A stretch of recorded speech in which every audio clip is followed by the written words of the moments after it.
এটা একটি mental ability question.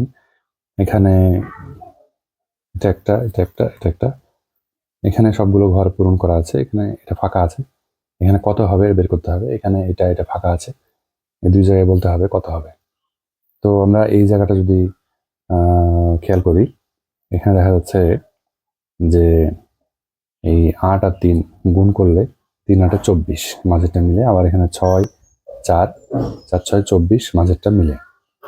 আবার যদি আমরা এইভাবে চিন্তা করি যে 24কে 8 দ্বারা ভাগ করলে 3 হয়, 24কে 4 দ্বারা ভাগ করলে কিন্তু 6 হয়, এভাবে মিলছে। তো এখানে যদি আমরা দেখি তাহলে 42কে 7 দ্বারা ভাগ করলে 6, হ্যাঁ, তাহলে এই দিকটা যদি চিন্তা করি, এখানে বলতে হবে কত হবে।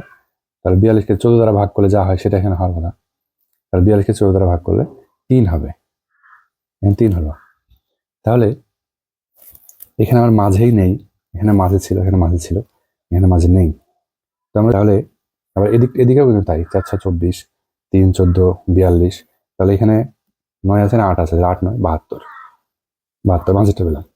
এখন যদি এই দিকে চিন্তা করি, তো এই দিকটা কিন্তু এই যে এখানে 6, এখানে 3, এখানে 3 পাওয়া গেছে, 24কে 8 দ্বারা ভাগ করলে 3 হয়, আবার এখানে 42কে 7 দ্বারা ভাগ করলে 6 হয়, তাহলে এখানে 72কে 4 দ্বারা ভাগ করলে, তো 72কে 4 দ্বারা ভাগ করলে 18 হবে।